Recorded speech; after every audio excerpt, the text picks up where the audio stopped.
Notice, closed for business, reads the sign on the front door of Valley Springs Manor nursing home.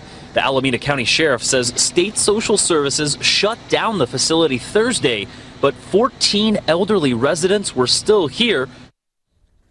When Valley Springs Manor in the Castro Valley of Northern California was shut down by the Department of Social Services in October of 2013, 16 elderly residents were still living there. With no money to pay the staff, all the employees beat feet and left these people to fend for themselves. That is, except for two extraordinary individuals, Maurice Rowland and Miguel Alvarez. These two heroes stayed around the clock without pay to care for the elderly residents, cooking, cleaning, bathing, distributing medicine, everything they could do. Filmmaker and producer Miles Maker heard this story and was inspired to make a film, If We Left, about these two men. And by the way, you can help fund the project by going to www.ifweleft.com. Let's go ahead and welcome in the filmmaker, Miles Maker. Miles, thanks so much for joining us. Okay, I cannot hear Miles right now. Let's see if we can take care of that.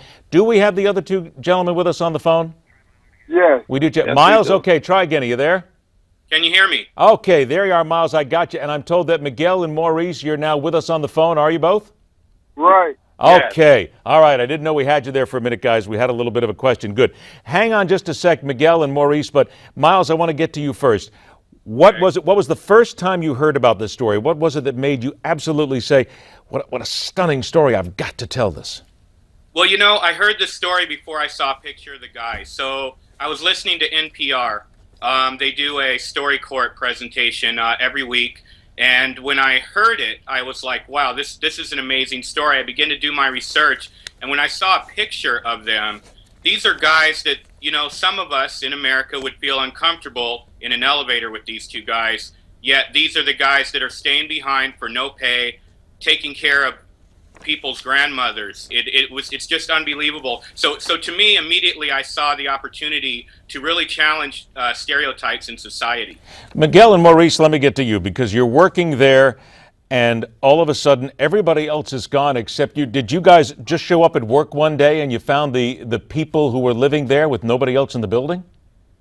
No, we actually we were already working there throughout the week, and we were actually there when the state came and put the notice on the door to let the owners know that we wasn't taking any more business. So we were there throughout the whole process of the place getting closed down.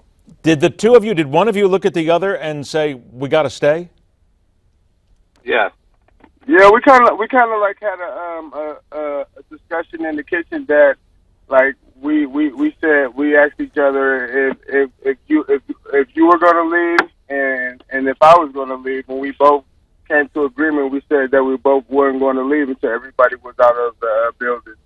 Why would you guys stay when everybody else left and you didn't get paid a nickel?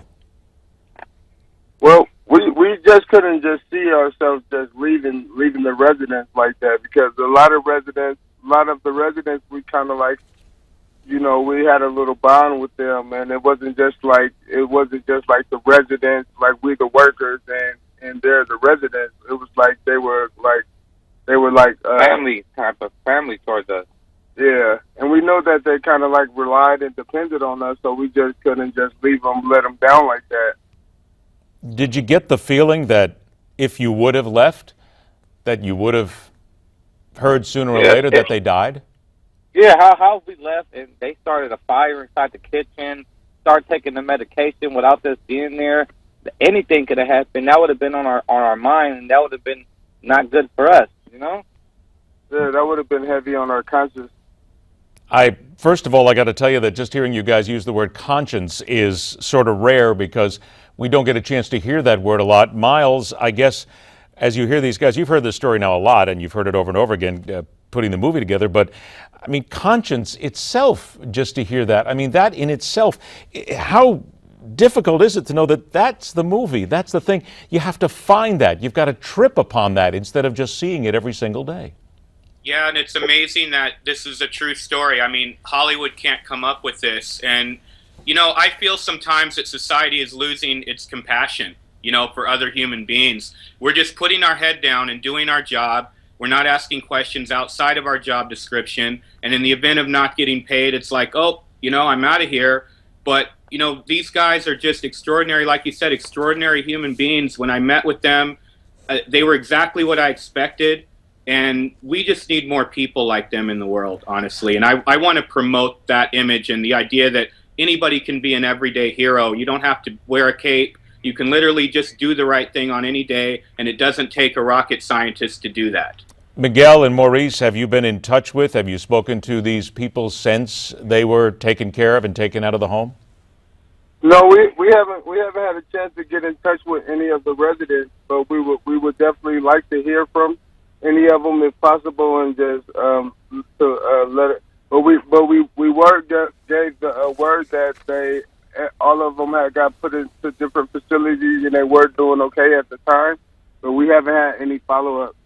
Well, I tell you what, we're going to just show a little graphic here because of the money that it takes to put together a film like this. It's very expensive. This doesn't come very cheap. We want to make sure that here's just the production budget itself, what it will take to put everything together here. They are trying to raise money for this at www.ifweleft.com. I am very happy and very proud to say that we are going to push this forward and try and get this story made, because Maurice and Miguel, what you two gentlemen have done should be known by everybody, should be copied by a lot of people, and should be applauded. And I'll tell you what, Miles Maker, for you getting involved, I hope we're able to help you raise a couple of bucks, because it's a great story. To all three of you, excellent luck with this. We will stay in touch. I hope we talk again. Miguel and Maurice, God bless you two men. Thank you. All right, guys, take care of yourself. It is our pleasure indeed. Reminder once again, that website, www.ifweleft.com. MidPoint continues.